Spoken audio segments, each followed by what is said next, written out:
I swear I wasn't even supposed to be cleaning that trunk. He'd said he'd get to it this weekend, but of course the weekend came and went, and all I heard was him complaining that I was making a fuss over nothing again. So there I was, leaning into the back of his car with the sun burning the back of my neck, expecting to find jumper cables, old gym shoes, maybe that stupid umbrella he insists he lost. Instead, I lifted the mat and saw something wrapped in silver paper, too neat, too pretty, too deliberate to belong to him. My stomach tightened before my brain even caught up. I remember hesitating, like the wrapping itself was alive and could bite me. But curiosity won, like it always does when something in my marriage doesn't add up. I pulled the first box closer, and the bow slid against my fingers. Silky, elegant, completely wrong for a man who buys birthday gifts in supermarket aisles. And then I saw the little envelope tucked beneath it. A cream-colored card, thick paper, the kind used for anniversaries or some romantic occasion he never bothered to celebrate with me.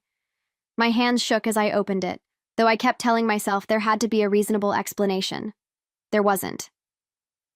Inside, in handwriting I instantly recognized as his, because I've stared at that handwriting on grocery lists and sticky notes for years, was a message so intimate it made my vision blur. And the worst part wasn't the message. It was the signature. To her. A woman's name I'd never heard before.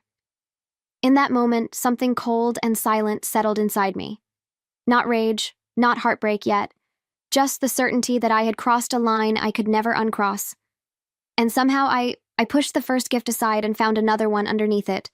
This one wrapped in deep red paper, the kind you'd use for something passionate, intimate. I didn't even open it. I could already feel what it meant just by the weight of the box and the way he'd tied the ribbon with a care he hadn't shown me in years. People always say your body knows the truth before your mind can accept it, and I felt that in my bones right then. My breath got shallow, sharp, like my own chest was trying to warn me. Brace yourself, because this isn't an accident. There were more cards too. 3, maybe 4. I kept pulling them out like I was unearthing pieces of someone else's life, someone he'd chosen over me. Each envelope had that same polished handwriting, those same affectionate phrases he'd long stopped offering me. One card even mentioned last Friday, which was funny, because he'd spent that evening telling me traffic had been insane, and I never understood how exhausting his days were. I stood there replaying every lie he'd fed me lately, and for the first time, I wasn't confused. I wasn't doubting myself. I wasn't being dramatic, no matter how much he liked to say that. I placed everything back exactly where it had been, careful not to crease a single corner. I don't know why. Maybe instinct, maybe survival. Maybe I already knew that if I confronted him now, he'd twist it, gaslight me, make me feel like I was losing my mind. He'd done it before. So I just closed the trunk, wiped my hands on my jeans, and stood there staring at the car like it could speak if I waited long enough. The neighborhood around me felt too quiet, the air too still, like even the world was holding its breath, wondering what I was going to do next. When I walked back inside the house, everything looked exactly the same. The hallway rug slightly crooked, the faint smell of coffee lingering from the morning, the soft hum of the refrigerator. But I wasn't the same anymore. It's strange how betrayal doesn't explode all at once. It settles into you slowly, like ink seeping through paper. I remember gripping the kitchen counter just to steady myself. It wasn't the gifts that hurt the most. It was how effortlessly he'd hidden them, like deception had become second nature to him. I caught a glimpse of myself in the microwave's reflection, hair messy from the wind, eyes wide and unfocused, like I'd just stepped out of a nightmare.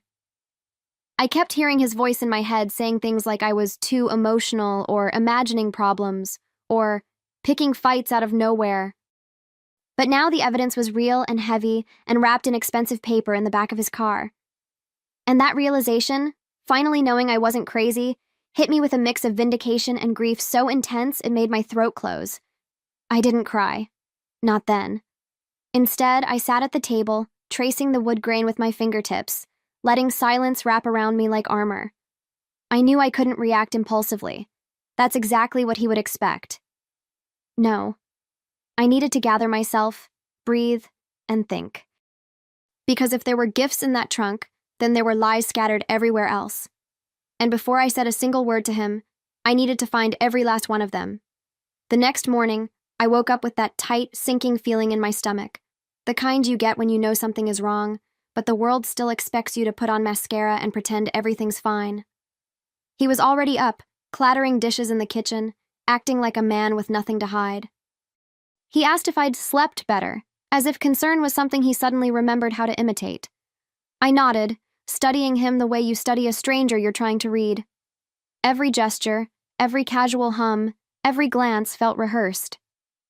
When he finally left for work, I sat on the edge of the bed and let the silence tell me what to do next. My heart was racing, but my mind was sharper than it had been in months. I pulled his laptop from under the dresser. Yes, the one he insisted was too slow to use anymore, and the password he claimed to have changed worked on the first try. Typical. Men think they're clever until you start connecting dots they never imagined you'd look for. My hands trembled, but not from fear.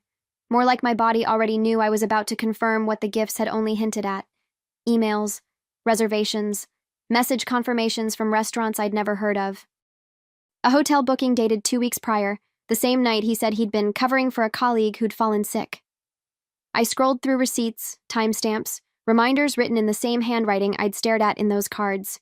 He wasn't even trying to hide it well. That's what stung the most.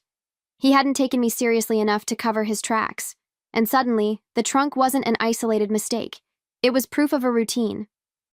I kept digging, each click of the mouse feeling like a tiny betrayal slicing deeper into the parts of me I'd once protected. There were florist charges, twice in the last month. Funny, because the only flowers I'd gotten recently were the wilted supermarket bouquet he grabbed after showing up late to our anniversary dinner. And even then, he'd said he didn't know why I made such a big deal out of dates. But apparently, dates meant something to someone else. Someone whose name kept echoing in my mind like a warning bell I couldn't shut off. I opened his banking app next, praying, ridiculously, that I'd find nothing, that somehow the universe had played some cruel joke on me with those gifts. But the truth stared back with every line item. Dinners for two, charges from an intimate wine bar, a weekend reservation at a boutique hotel that didn't even allow children. And right beneath that, a payment to a jewelry store. I just sat there for a moment, feeling my heartbeat slow in that eerie way it does when your mind goes numb to protect you from breaking. My fingers traced the transaction dates like touching them would make them less real. Then I found it, or rather, her.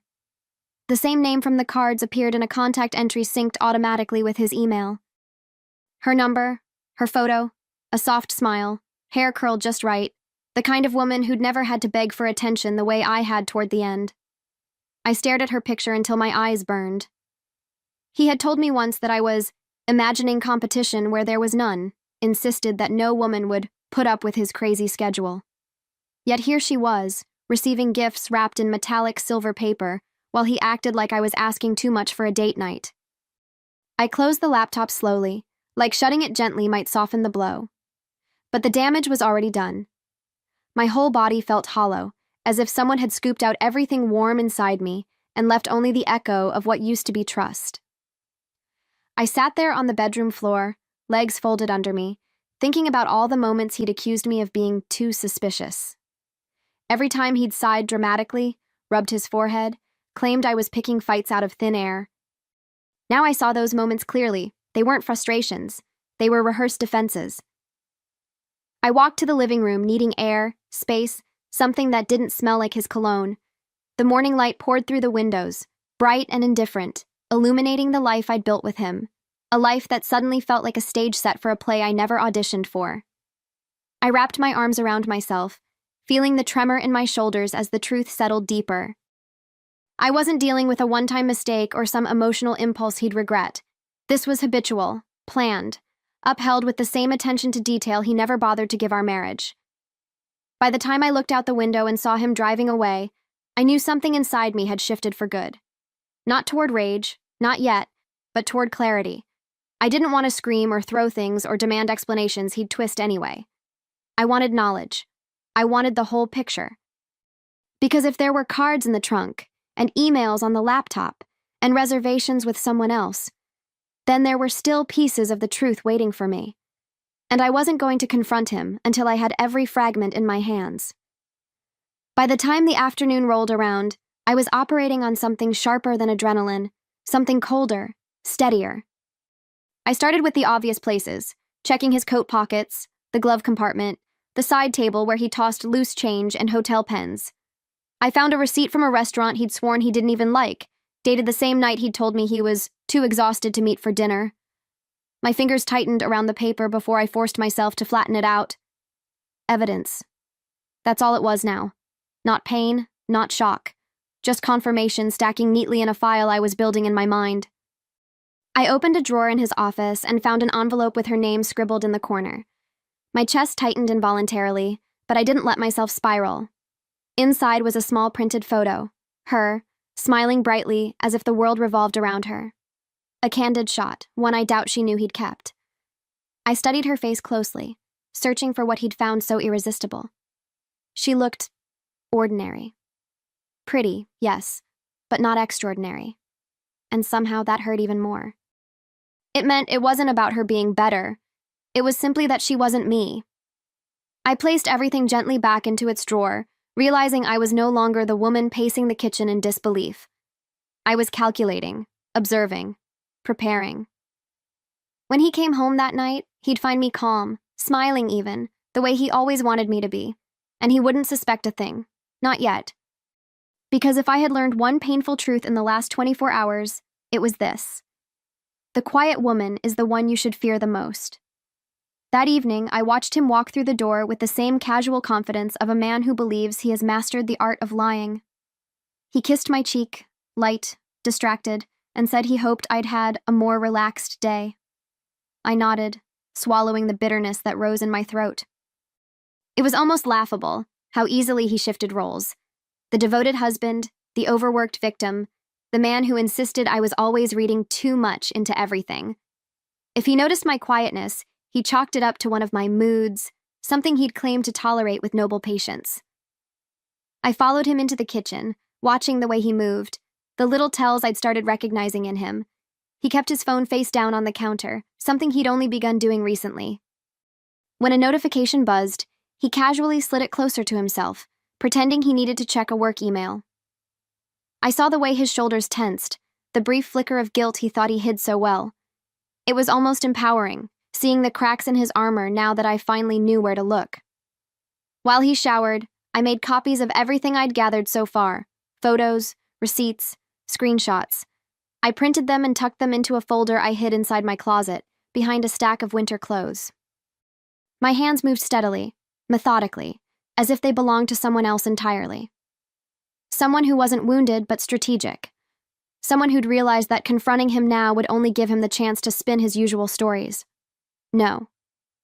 I wanted witnesses. I wanted him cornered, exposed, unable to rewrite the narrative he'd been curating for months. Later that night, while he sprawled on the couch pretending to be exhausted from a long day, I watched him with a clarity that felt almost clinical.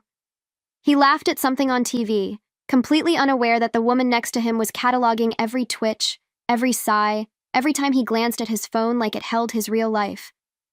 It was surreal, sharing a home with someone I suddenly knew so intimately and yet not at all.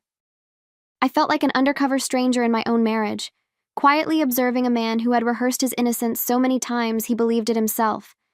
At one point, he rested his hand on my knee, a gesture that used to feel comforting. Now it felt like a prop, something he did out of habit rather than affection. He said we should plan a weekend getaway soon, a line so painfully ironic I almost laughed. I just nodded, letting him drown in his own lies while I mentally unfolded the plan forming in my chest, a plan with edges sharp enough to cut.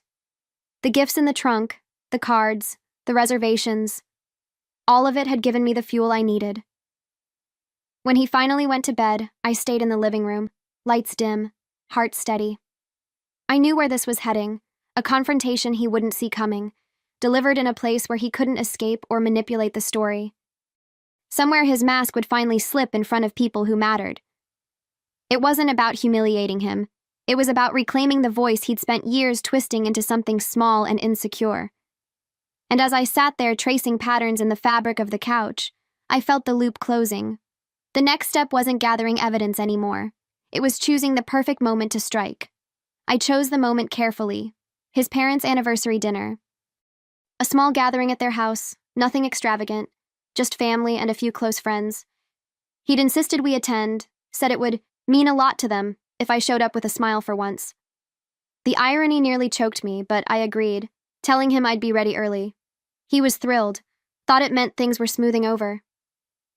Meanwhile, I tucked the folder of evidence into my tote bag, right next to the neatly wrapped gifts I'd taken from the trunk. I didn't even rehearse what I'd say. The truth didn't need polishing. The drive over was painfully normal. He hummed along to the radio, tapped the steering wheel, reached for my hand at a red light as if we were still the couple he pretended we were. I let him. His performance didn't bother me the way it once did. If anything, it gave me a strange sense of power. He had no idea the ground beneath him was about to split open. I watched his profile as he talked about work, about being under a lot of pressure lately, and I wondered if he practiced those lines in the mirror before coming home to me. When we arrived, everyone greeted us warmly, unaware that I carried dynamite disguised as shiny packages and printed papers.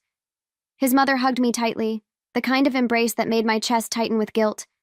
Not for what I was about to do, but for how deeply he'd disappointed the people who still believed in him. I took a seat at the dining table, placing my tote at my feet. My pulse was steady, my breathing even. I wasn't acting out of impulse anymore. This was intentional, measured, the kind of revenge built not from rage, but from clarity. Dinner started out pleasant enough.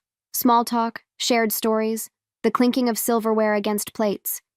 He jumped into conversations with that charming, boyish grin he reserved for audiences that adored him. I watched him the way you watch a magician after you've already learned the trick, with quiet amusement, knowing exactly what illusion is coming next.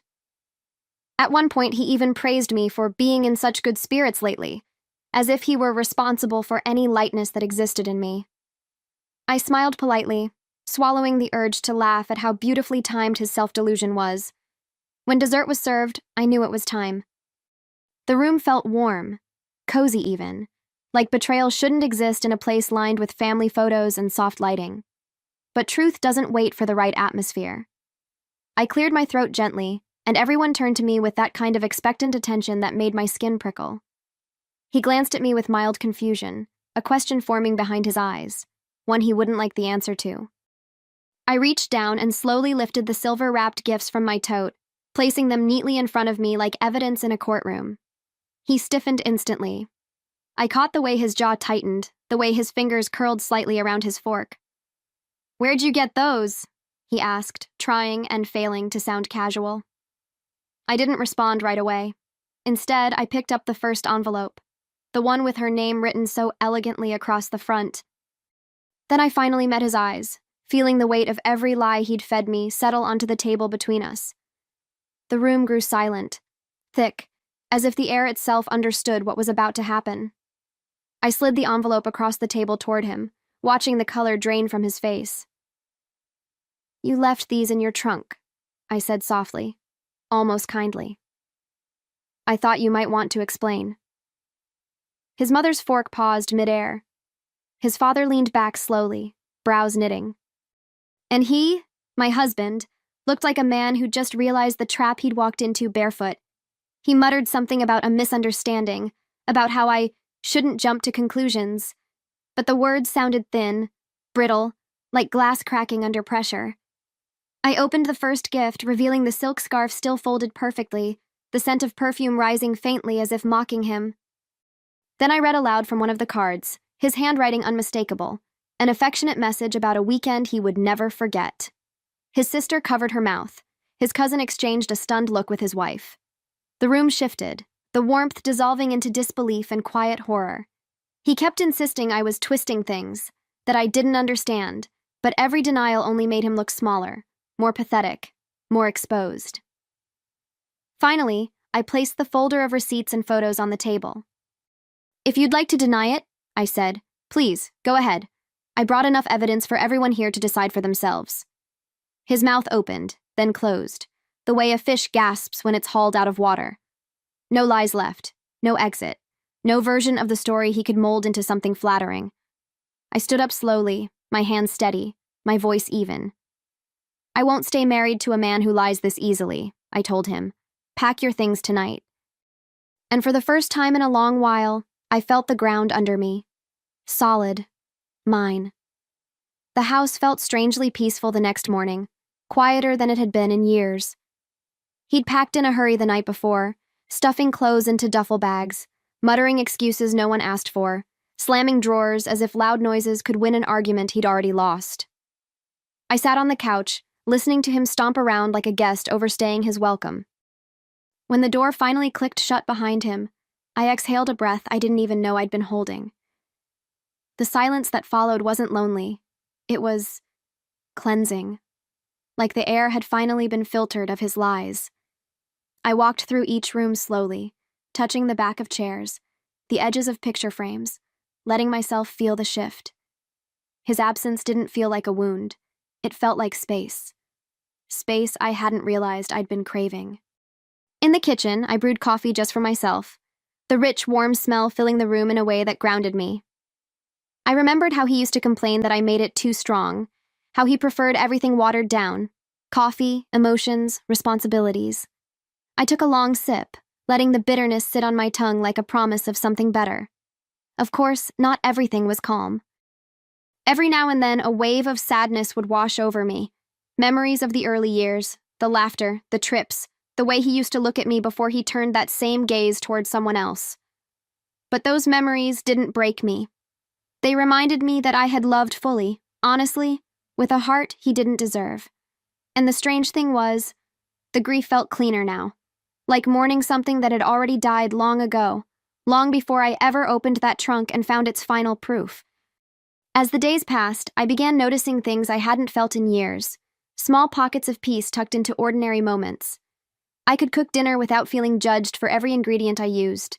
I could play music he used to call too dramatic, letting the melodies fill the house without apology. I even slept better, no longer waking to the sound of him sneaking into the bedroom hours after he claimed he'd been working late. My routines became mine again, simple, quiet, and strangely comforting, like slipping back into a rhythm my body remembered even if my mind had forgotten. I also started uncovering truths I hadn't noticed while living under the weight of his lies.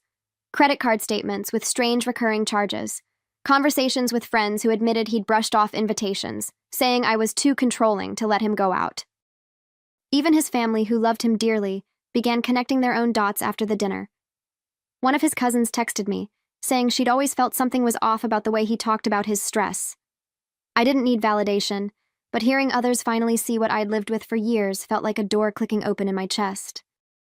I kept the folder of evidence in a drawer, not because I needed it anymore, but because it reminded me of the moment everything changed, the moment I stopped doubting myself.